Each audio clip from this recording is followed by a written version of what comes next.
भारत सरकार के दस्तावेज एससी जेसीएम के कुछ लेटर्स के आधार पर आज मैं आपको 8वें पे कमीशन का कैलकुलेशन समझाऊंगा। तो 47,065 रुपए बन रहा है दोस्तों पेंशन एक सिपाही का, 17 साल वाले सिपाही का।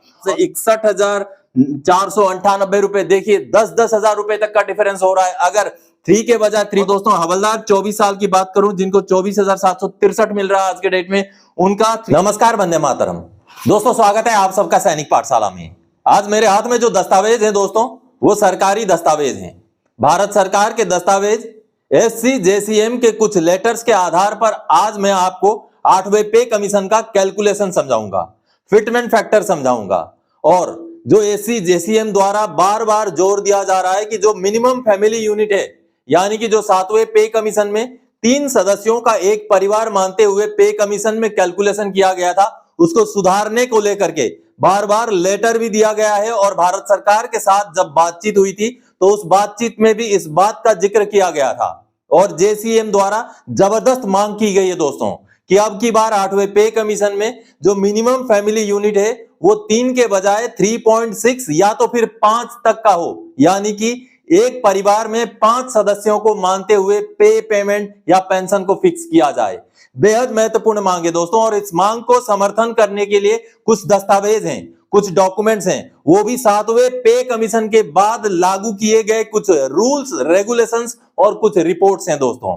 तो आज मैं आपको इन्हीं रिपोर्ट के हवाले से पे कमीशन का 8वें पे कमीशन का फिटमेंट फैक्टर समझाऊंगा और आपका पेंशन पेमेंट किस तरीके से बढ़ जाएगा अगर ये फैमिली यूनिट वाला आंकड़ा अगर सरकार लागू कर दे तो।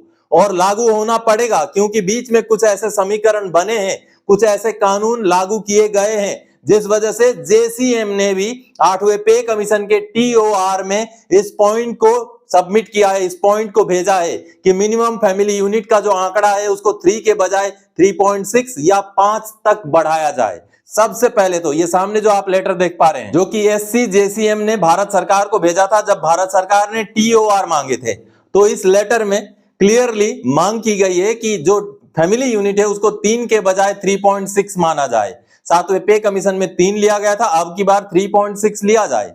अब आपको मैं दूसरा लेटर दिखाऊंगा जिस लेटर के तहत भारत सरकार के साथ जब 10 फरवरी 2025 को एससी जेसीएम की बातचीत हुई थी, उस बातचीत में 3.6 के बजाय 5 फैमिली यूनिट की मांग की गई है। जी हाँ, ये सामने वो लेटर देख पा रहे हैं आप। इसी लेटर में दोस्तों आगे मैं दिखाता हूं, ये देखिए नीचे अगर आप देखेंगे तो यहां पर आपको देखने को मिलेगा दोस्तों कि 3 के बजाय 5 फैमिली यूनिट माना जाए, यानी कि एक परिवार में 3 सदस्यों के बजाय 5 सदस्यों को मानते हुए हमें 8वां पे कमीशन दिया जाए। ये मांग की गई है, बातचीत में भी इस बात को रखा गया, इस पॉइंट को रखा गया। अब इससे फायदा क्या होगा आगे मैं समझाऊंगा। 7वें पे कमीशन में दोस्तों ये जो रिपोर्ट मेरे पास है, report of the experts committee on determining the methodology for fixing the national minimum wage, यानी कि मिनिमम जो वेज है, मिनिमम जो पारिश्रमिक है उसको फिक्स करने के लिए जो 7वें पे कमीशन में जो टेबल बनाया गया था दोस्तों मिनिमम 18,000 रुपए का, उसको कैसे बनाया गया था ये सामने आप टेबल देख पा रहे हैं। अब इसमें देखिए किस तरीके से चावल, दाल, आटा, सब्जियों के भाव को लेकर के सभी चीजों को जोड़ करके आगे उसका फिटमेंट निकाल करके टोटल निकाल करके 18,000 रुपए मिनिमम पे बनाया गया था। यानी कि जो मिनिमम पे 7वें पे कमीशन में 18,000 निकला था वो केवल आंकड़ों के बेस पे नहीं निकला था। उस समय में जो भी रोजमर्रा की चीजें हैं उनकी कीमतों को लिया गया था और उसी बेस पर 18,000 रुपए मिनिमम लिया गया था। लेकिन दोस्तों इस पे फैमिली का जो मेंबर्स लिए गए थे 3 सदस्य लिए गए थे, 3 सदस्यों को लेकर के 18,000 रुपए बनाया गया था। अभी इसी को बदलने की मांग है, 3 के बजाय 3.6 लाने की मांग है दोस्तों। अब उसके बेस पर मैं आपको टेबल में समझाऊंगा कि अगर 3 के बजाय 3.6 8वें पे कमीशन में कंसीडर हो जाए तो हमारा पेमेंट या पेंशन में किस तरीके से बदलाव होगा और किस तरीके से बढ़ोतरी होगा। तो इसी चीज को समझते हैं, चलिए आगे बढ़ते हैं। सबसे पहले चलिए वीडियो में आगे बढ़ने से पहले हमेशा की तरह मेरा आप सबसे आग्रह है दोस्तों, अगर सैनिक पाठशाला चैनल का वीडियो आप पहली बार देख रहे हैं या अभी तक चैनल को सब्सक्राइब नहीं किया है तो चैनल के साथ जुड़े रहने के लिए, इसका हिस्सा बने रहने के लिए और आपसे जुड़ी हुई भरोसेमंद ऑथेंटिक जानकारियों को पाते रहने के लिए चैनल को सब्सक्राइब जरूर करें। चलिए आगे बढ़ते हैं। सबसे पहले जेसीएम की फैमिली यूनिट संशोधन की मांग से 8 सीपीसी में पे पेंशन में जबरदस्त बढ़ोतरी, जी हां बढ़ोतरी जो होगी वो जबरदस्त होगी दोस्तों। क्योंकि 3.6 जैसे ही फैमिली यूनिट लागू हो जाएगा किस तरीके से बढ़ोतरी होगी। 3.6 फैमिली से पे पेंशन के टेबल को समझें। देखिए, चावल या आटा जो है एक यूनिट यानी कि एक इंसान को हर दिन का 475 ग्राम जो है सरकारी आंकड़ों के हिसाब से होता है। तो इसका अगर हम 3 यूनिट का फैमिली यानी कि 3 सदस्यों का फैमिली माना जाए, 3 सदस्यों का परिवार माना जाए, तो मिनिमम 42 केजी 800 ग्राम चावल की जरूरत पड़ेगी या आटे की जरूरत पड़ेगी। लेकिन अगर यही 3.6 किया जाए तो 51.3 किलोग्राम जरूरत पड़ जाएगी दोस्तों, यानी कि बढ़ोतरी हो रही है। इसी तरीके से दाल 80 ग्राम दाल में अगर 3 सदस्यों का परिवार हो तो 7.2 केजी, और यही अगर 3.6 हो जाए तो 8.64 केजी की जरूरत पड़ेगी हर महीने में। यह बिल्कुल फैक्ट है, आंकड़े हैं, सरकारी आंकड़े हैं दोस्तों। चलिए, कच्ची सब्जी जिसके लिए 9 केजी के बजाय 10.8 केजी की जरूरत पड़ेगी हर महीने, और अगर हम हरी सब्जी की बात करें तो 125 हर इंसान के लिए 125 ग्राम, तो हर महीने का 11.3 के बजाय 13.5 केजी की जरूरत बढ़ जाएगी। और वहीं नॉर्मल सब्जी की बात करें तो 6.75 केजी से बढ़ करके 8.1 केजी हो जाएगा, किलोग्राम हो जाएगा हर महीने का खपत। और फल की बात करें तो 10 केजी 800 ग्राम के बजाय 13 केजी फल की जरूरत पड़ेगी 3 के बजाय 3.6 फैमिली यूनिट में। और दोस्तों, दूध की बात करें तो 18 लीटर के बजाय 21.6 लीटर की जरूरत पड़ेगी। यहीं अगर हम चीनी की बात करें तो हर महीने 5.04 केजी चीनी की जरूरत होती है 3 फैमिली यूनिट के हिसाब से, लेकिन 3.6 में इसकी बढ़ोतरी हो जाएगी 6.05 केजी तक के लिए। इसी तरीके से घी या जो खाने वाला तेल होता है उसमें जो 3.6 लीटर हर महीने का है उसको बढ़ा करके 4.32 लीटर बन जाएगा अगर 3.6 फैमिली यूनिट लिया जाए तो। इसी तरीके से मछली हर महीने का 2.5 केजी के बजाय 2.8 केजी हो जाएगा। मांस 5 केजी के बजाय 6 केजी हो जाएगा। अंडा 90 के बजाय 108 अंडों की जरूरत पड़ेगी। बिजली पानी में जो खपत जो 7 रुपए पे कमीशन में लिया गया था 2305 रुपए हर महीने का लिया गया था, जो 2765 हो जाता अगर 3.6 फैमिली यूनिट माना जाए। तो उसी तरीके से साबुन में 291 के बजाय 350 रुपए हो जाएगा।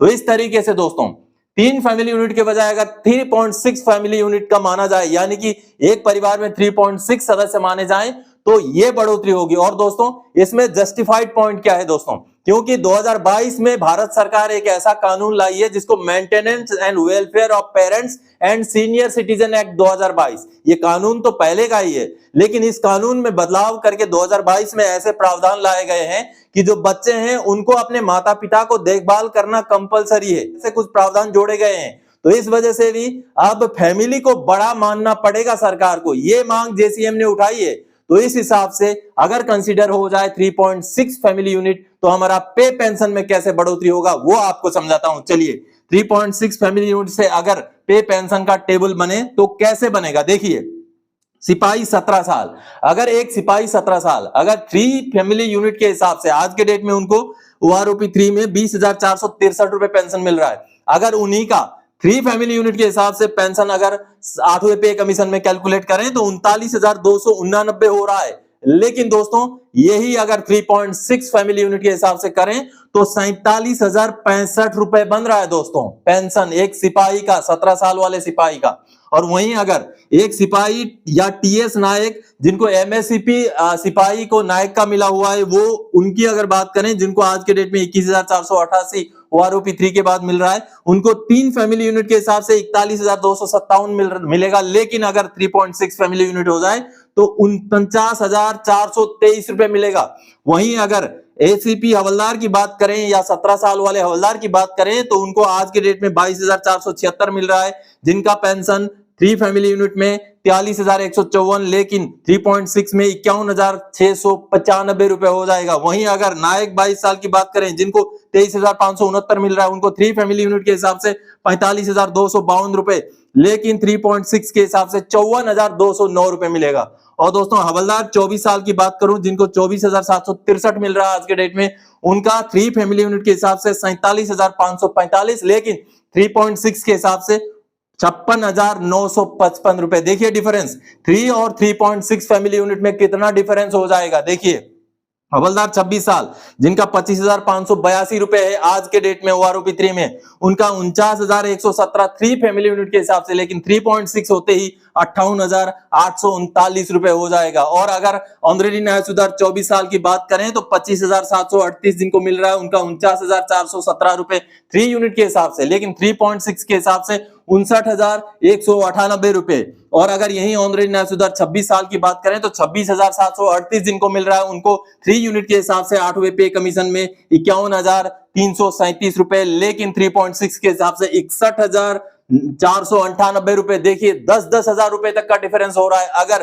3 के बजाय 3.6 फैमिली यूनिट लिया जाए तो। और दोस्तों न्याय सुधार 28 साल का 27,950 के बजाय 53,664 हो जाएगा 3 यूनिट से, लेकिन अगर 3.6 लें तो 64,285। और वहीं 31,500 लेने वाले सूबेदार 30 साल का जो पेंशन है 60,480 रुपए हो जाएगा 3 यूनिट के हिसाब से, लेकिन 3.6 के हिसाब से 72,450 रुपए। और वहीं सूबेदार मेजर 30 साल की बात करें जिनका आज के डेट में 34,425 है, उनका 3 यूनिट के हिसाब से 66,096 रुपए, लेकिन 3.6 यूनिट के हिसाब से 79,178 रुपए हो जाएगा। तो आप देखिए दोस्तों 3 के बजाय 3.6 फैमिली यूनिट लिया जाए तो किस तरीके से पे पेंशन में बढ़ोतरी हो जाएगा। जेसीएम ऐसे ही इसकी मांग नहीं कर रहा है दोस्तों। और आगे मैं बताता हूं, इसके अलावा भी जिनका इस टेबल में डाटा नहीं है उनको मैं समझा दूं कि मैंने मिनिमम फिटमेंट फैक्टर 1.92 लिया है। 3 फैमिली यूनिट के हिसाब से अगर फिटमेंट फैक्टर 1.92 होता है तो एक फैमिली यूनिट में फिटमेंट फैक्टर 64 का होगा, 0.64 का।